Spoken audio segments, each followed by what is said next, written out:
सुप्रभातम। कक्षा द्वितीया, विषय संस्कृत, त्रयोदशः पाठः संख्या। आज हम इस पाठ के माध्यम से 1 से 10 तक संस्कृत में गिनती सीखेंगे।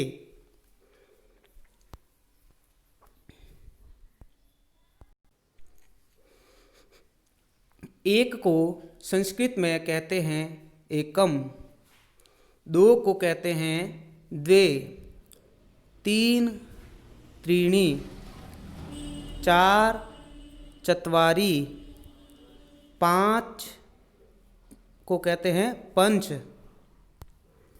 अगली संख्या है 6 को संस्कृत में कहते हैं छठ, 7 सप्त, 8 अष्ट, 9 नव तथा 10 को संस्कृत में कहते हैं दश। इस प्रकार 1 से 10 तक गिनती को संस्कृत में कैसे बोलते हैं, इसके माध्यम से आपको समझाया गया। संस्कृत में 1 से 4 तक की संख्याएं अलग अलग लिंग अनुसार होती हैं। जैसे 1 को पुल्लिंग में एकः, स्त्रीलिंग में एका और नपुंसक लिंग में एकम कहते हैं। उसी प्रकार 2 को पुल्लिंग में द्वो, स्त्रीलिंग में द्वे तथा नपुंसक लिंग में द्वे होती हैं। उसी प्रकार 3 को पुल्लिंग में त्रयः, स्त्रीलिंग में तिस्रः, नपुंसक लिंग में त्रीणि, 4 को पुल्लिंग स्त्रीलिंग में चतस्रः तथा नपुंसक लिंग में चत्वारि। इसके बाद की सभी संख्याएं एक लिंग अनुसार ही चलती हैं। जैसे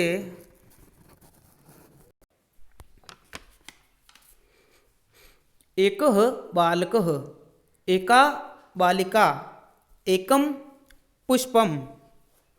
बालक एक पुल्लिंग शब्द है तो इसके साथ एकः बालकः। बालिका स्त्रीलिंग शब्द है, एका बालिका। पुष्पम नपुंसकलिंग शब्द है, एकम पुष्पम। एकः बालकः यानी एक छात्र, एका बालिका एक छात्रा, एकम पुष्पम एक पुष्प। उसी प्रकार अगला है 2 गजो, द्वे महिले, द्वे नेत्रे। 2 गजो यानी 2 हाथी, द्वे महिले यानी 2 महिला, द्वे नेत्रे यानी 2 आँखें। हाथी पुल्लिंग शब्द हैं, महिले स्त्रीलिंग शब्द हैं, नेत्रे नपुंसक लिंग शब्द हैं। पुल्लिंग शब्द के साथ 2 गजो, स्त्रीलिंग शब्द के साथ द्वे महिले तथा नपुंसक लिंग शब्द के साथ द्वे नेत्रे यानी कि 2 हाथी, 2 महिला, 2 आँखें। इसी प्रकार अगला है त्रयः जनाः, तिस्र महिलाः, त्रीणि पुस्तकानि।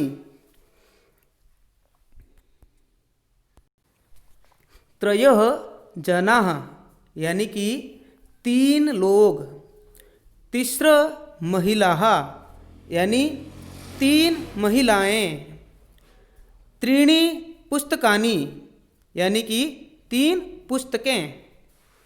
इसमें त्रयः, तिस्र, त्रीणि अलग अलग प्रयोग किया है। त्रयः, तिस्र, त्रीणि तीनों का अर्थ है 3, लेकिन तीनों अलग अलग लिंगों में अलग अलग प्रयोग किया है। त्रयः जना ये एक पुल्लिंग शब्द है, तिस्र महिला यह एक स्त्रीलिंग शब्द है, त्रीणि पुस्तकानि, यह एक नपुंसक लिंग शब्द हैं, तो तीनों के साथ अलग अलग प्रयोग होगा।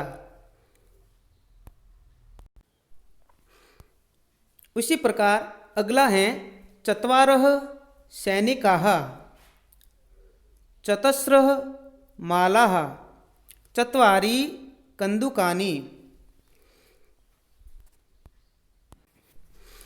चत्वारः सैनिकाः यानी 4 सैनिक, चतस्र मालाः 4 मालाएं, चत्वारि कन्दुकानि यानी कि 4 गेंदे। इसमें भी अलग अलग लिंगों में संख्या 4 का अलग अलग प्रयोग किया है। पहला है चत्वारः, दूसरा है चतस्र, तीसरा है चत्वारि। चत्वारः का प्रयोग पुल्लिंग शब्द के साथ किया है, चतस्र का प्रयोग स्त्रीलिंग शब्द के साथ किया है तथा चत्वारि का प्रयोग नपुंसक लिंग शब्द के साथ किया है। तो क्या हुआ? चत्वारः सैनिकाः, चतस्र मालाः, चत्वारि कन्दुकानि। इसके बाद की सभी संख्याएं एक लिंग के अनुसार होती हैं। जैसे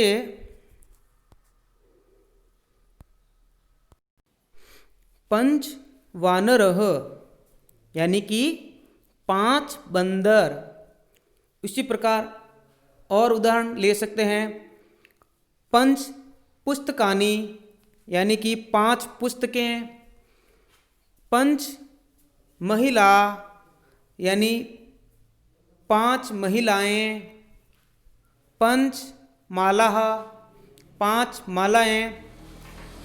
इस प्रकार और भी उदाहरण दे सकते हैं।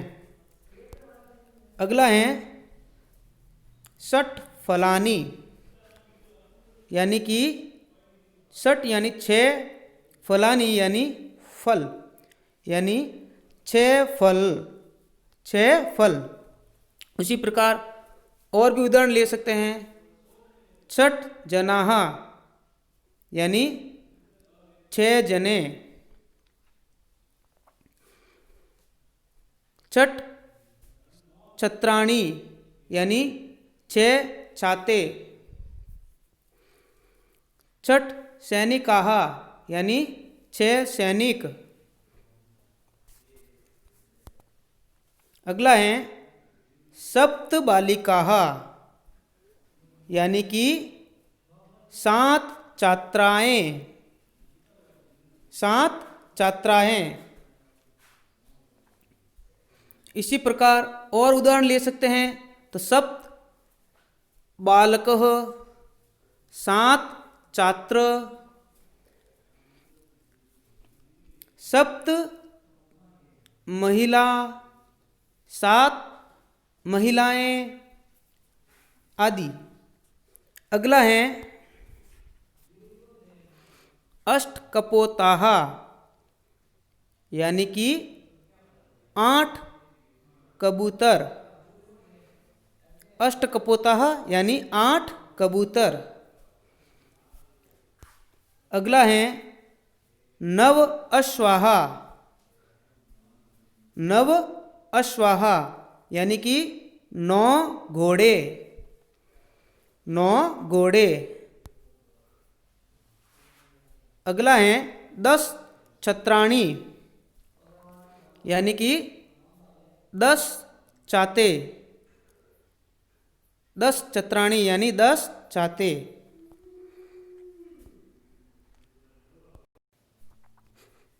इस प्रकार आज हमने 1 से 10 तक संस्कृत में गिनती का अभ्यास किया। एक बार इसे पुनः समझने का प्रयास करेंगे। 1 को संस्कृत में कहते हैं एकम, 2 द्वे, 3 त्रीणि, 4 चत्वारि, 5 पंच, 6 षट्, 7 सप्त, 8 अष्ट, 9 नव तथा 10 को कहते हैं 10। 1 से 4 तक संख्याएं अलग अलग लिंगों में अलग अलग होती हैं। जैसे 1 को पुल्लिंग शब्द में एकः, स्त्रीलिंग में एका, नपुंसक लिंग में एकम। 2 को पुल्लिंग में द्वो, स्त्रीलिंग में द्वे, नपुंसक लिंग में द्वे। इसी प्रकार 3 को पुल्लिंग शब्द में त्रयः, स्त्रीलिंग में तिस्रः, नपुंसक लिंग में त्रीणि। 4 को पुल्लिंग में चत्वार, स्त्रीलिंग में चतस्रः, नपुंसक लिंग में चत्वारि।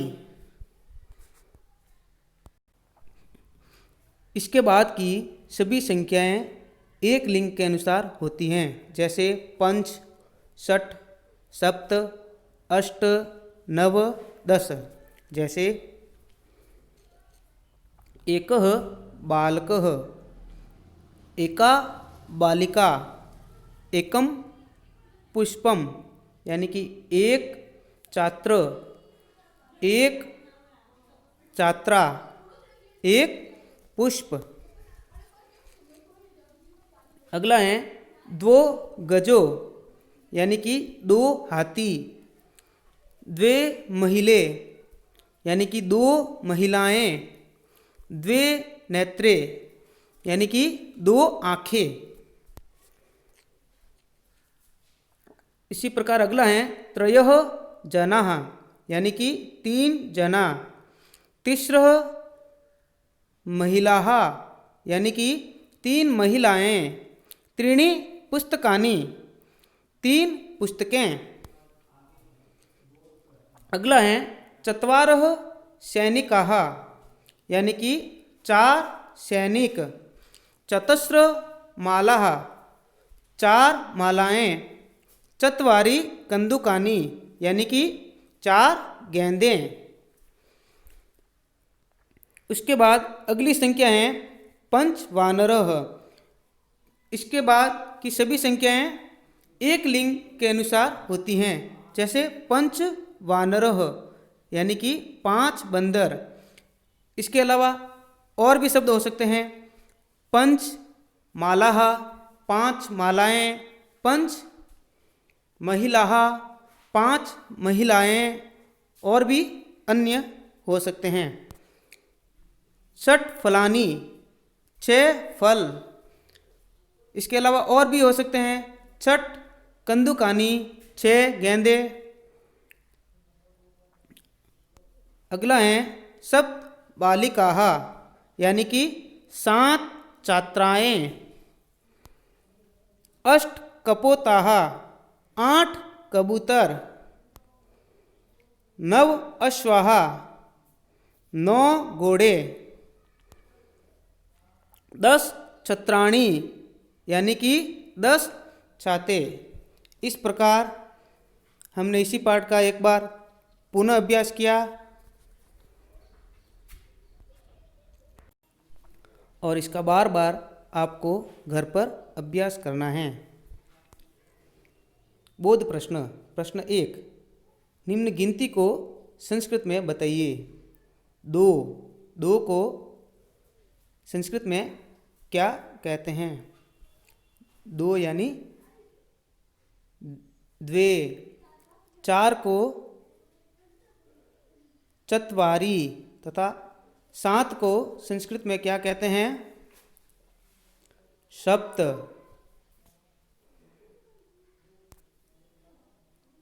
गृह कार्य। 1 से 10 तक संस्कृत में गिनती लिखिए। आज हमने 1 से 10 तक गिनती का अभ्यास किया है, वह अपनी कॉपी में लिखना है। धन्यवाद।